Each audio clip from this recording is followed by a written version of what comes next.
بسم اللہ الرحمن الرحیم۔ پارہ نمبر 11 کا خلاصہ آپ کی خدمت میں پیش کیا جا رہا ہے۔ پارہ نمبر 11 سورہ توبہ کی آیت کریمہ 94 میں اللہ تعالیٰ نے منافقین کے لیے 3 احکامات ذکر کیے ہیں۔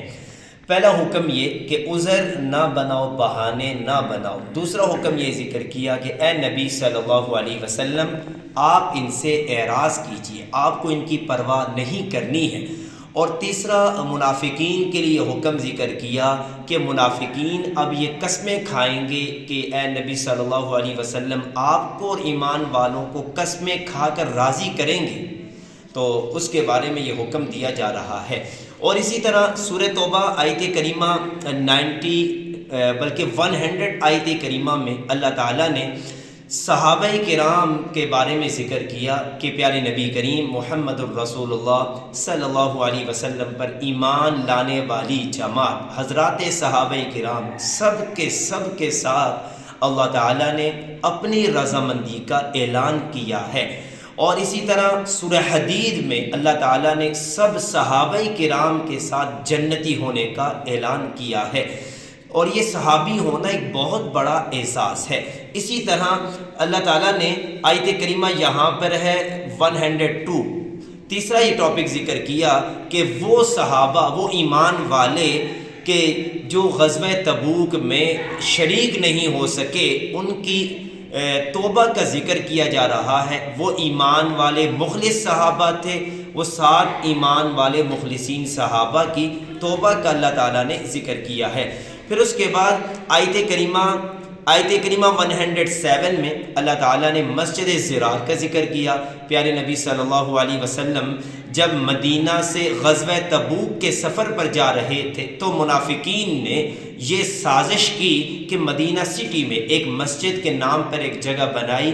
نبی صلی اللہ علیہ وسلم کو کہا کہ آپ یہاں پر آئیں، 2 رکعت نماز پڑھیں تاکہ یہ بابرکت جگہ ہو جائے۔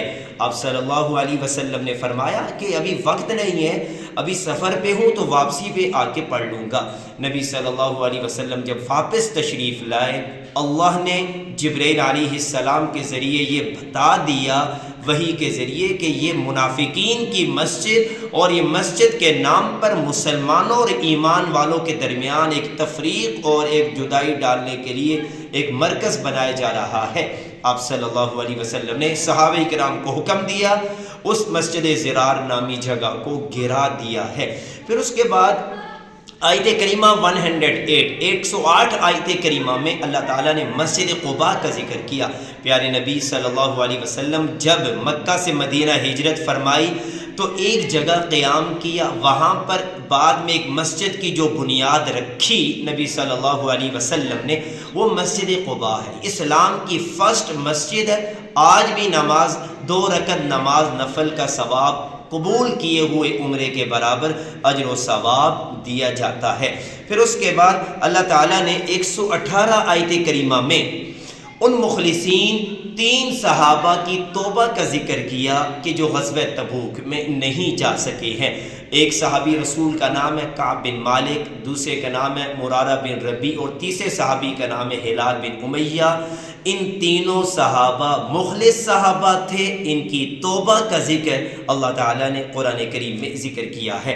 پھر اس کے بعد سورہ توبہ کی آخری آیت کریمہ 129 آیت کریمہ میں اللہ تعالیٰ نے ایک بہترین نسخہ ذکر کیا کہ متقی بننے کا نسخہ، بلکہ سورہ توبہ کی آیت کریمہ 119 آیت کریمہ میں اللہ تعالیٰ نے متقی بننے کا نسخہ ذکر کیا۔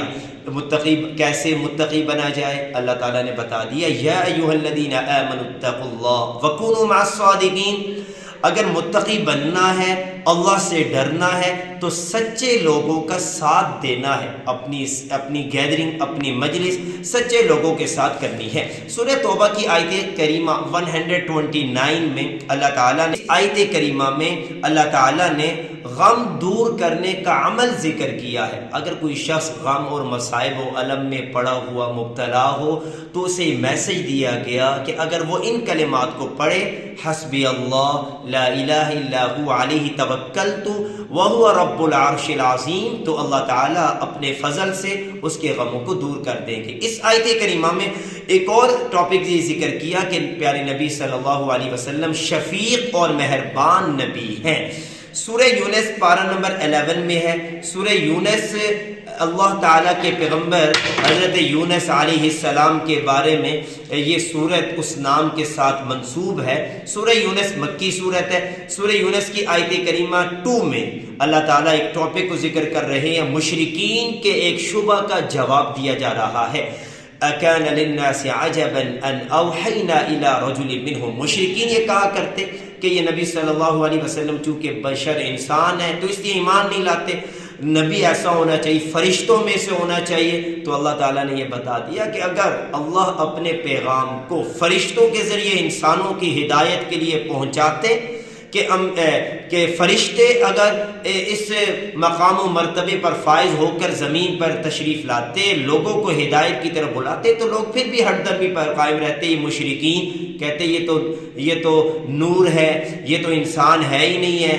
تو انسانوں ہی کی ہدایت کے لیے پھر اللہ تعالیٰ نے انسانوں ہی میں سے انبیاء علیہ السلام کا چناؤ کیا ہے۔ پھر اس کے بعد سورہ یونس کی آیت کریمہ، سورہ یونس کی آیت کریمہ ہے 11۔ اللہ تعالیٰ نے مشرکین کے ایک مطالبے کا جواب دیا کہ مشرکین یہ کہا کرتے کہ یہ قرآن پاک اس کو تبدیل کر لیا جائے یا قرآن پاک کی جگہ کوئی اور دوسرا کلام یا قرآن پاک لایا جائے تو تب ہم ایمان لائیں گے۔ تو اس آیت کریمہ میں ان کے مطالبے کا یہ جواب دیا گیا ہے۔ پھر اس کے بعد مشرکین سے چند سوالات آیت کریمہ 31 سے کیے گئے ہیں کہ مشرکین چونکہ اللہ کے ساتھ معبود اوروں کو بھی ٹھہراتے تھے، اللہ کی ذات میں شرک کیا کرتے تھے، تو پھر اللہ تعالیٰ نے یہ بتا دیا کہ آپ کہہ دیجئے میرے محبوب پیغمبر صلی اللہ علیہ وسلم، ان مشرکین سے پوچھئے کہ تمہیں آسمان سے رزق کون دیتا ہے، زمین سے کون رزق دیتا ہے وغیرہ۔ پھر اس کے بعد آیت کریمہ 38 میں اللہ تعالیٰ نے قرآن کریم کی صداقت کے حوالے سے ایک چیلنج دیا ہے کہ قرآن کریم ایک ایسی کتاب ہے کہ جو اللہ تعالیٰ کی طرف سے نازل ہوئی ہے، اور اس جیسی کتاب اور اس جیسا کلام تا قیامت کوئی بھی نہیں لا سکتا ہے۔ گویا کہ یہ قرآن پاک کی صداقت کے حوالے سے ایک چیلنج دیا جا رہا ہے۔ پھر آیت کریمہ 48 میں اللہ تعالیٰ نے مشرکین کے مطالبے کا جواب دیا ہے۔ پھر اس کے بعد 71 آیت کریمہ میں حضرت نوح علیہ السلام کا قصہ ذکر کیا۔ اگرچہ سیدنا نوح علیہ السلام کا یہ قصہ دوسری جگہ پر بھی قرآن پاک کی مختلف آیات کریمہ میں ذکر کیا گیا ہے۔ پھر اس کے بعد 75 آیت کریمہ میں اللہ تعالیٰ نے حضرت موسیٰ علیہ السلام اور ان کے مد مقابل جو فرعون آیا اس کا بھی ذکر کیا ہے۔ پھر اس کے بعد اللہ تعالیٰ نے 98 آیت کریمہ میں حضرت یونس علیہ السلام اور ان کی قوم کا ذکر کیا ہے۔ یونس علیہ السلام کی قوم واحد قوم ہے کہ عذاب کے آثار نافرمانی کی بنا پر سامنے مشاہدہ کر چکے، ساری قوم گڑ گڑا کر میدان میں جمع ہوئی اور اللہ نے دوبارہ عذاب کو زمین پر نازل ہونے سے پہلے واپس کر دیا ہے۔